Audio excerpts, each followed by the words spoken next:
now return to Markest Trail Theater, already in progress.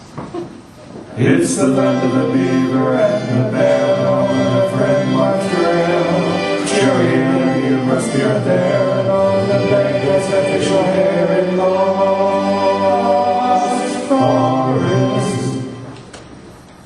In our last installment of Markest Trail Theater, Mark successfully stopped a sinister developer who planned to build a road through Lost Forest.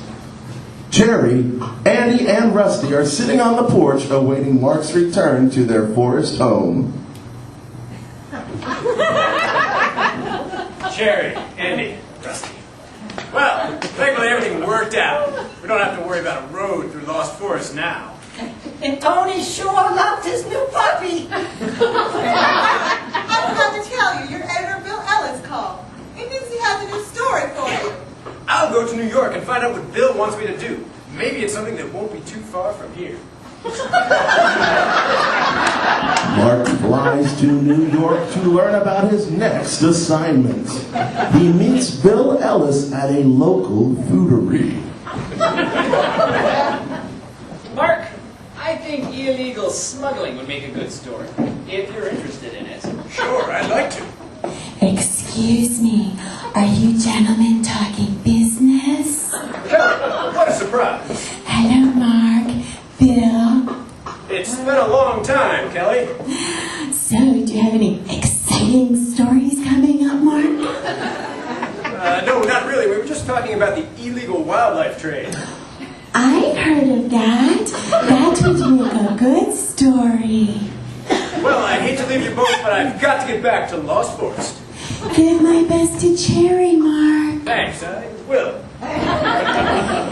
Bill, the illegal wildlife trade would make a good story. Maybe I could help Mark with it. I think he can handle it, Kelly. It could be dangerous. I want you to cover an outdoor clothing show. If you're interested. Thanks, I'll let you know.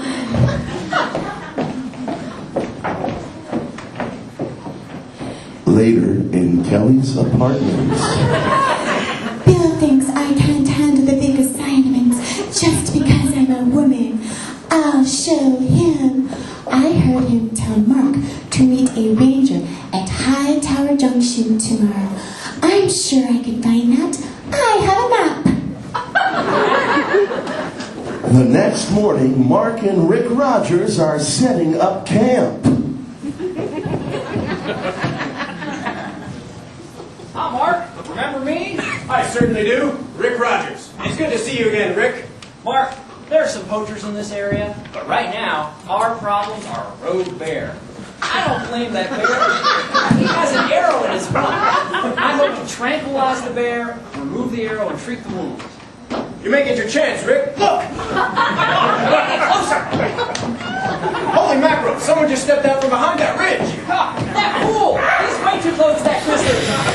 You can be ripped apart. Some campers never learn. Mark, trying to prevent a camper from being mauled by an angry bear, knocks the intruder to the ground. Keep your head covered and don't move!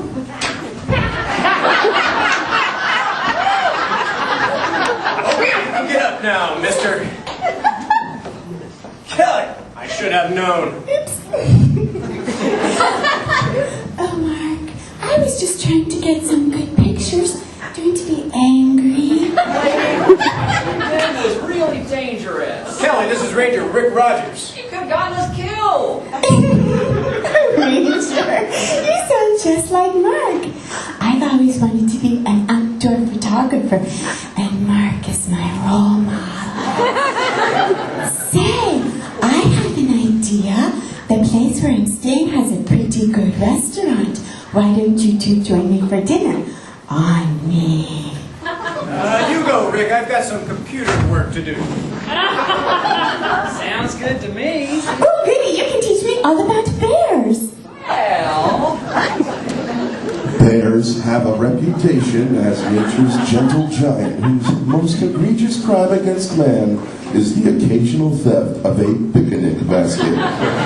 But the real facts about bears are more sinister. Bears have enormous fangs, razor-sharp claws, powerful jaws, jaws and laser beams that shoot out of their eyes.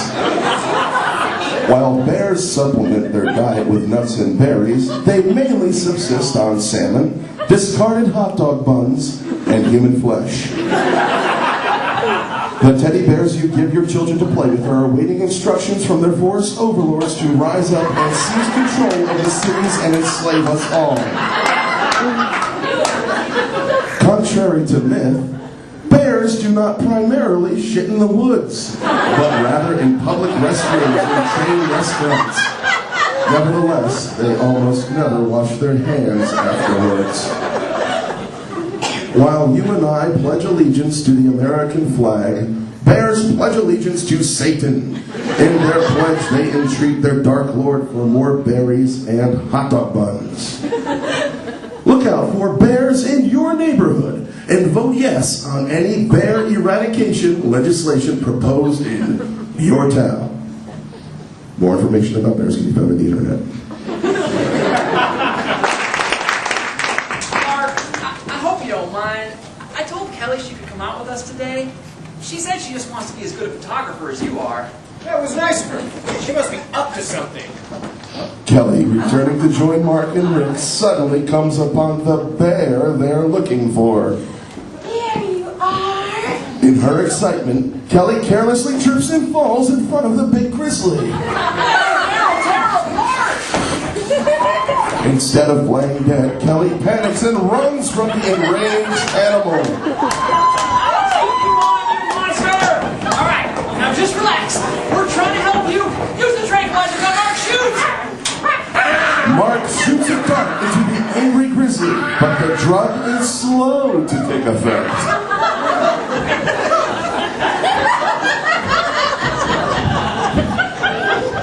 Thank heavens.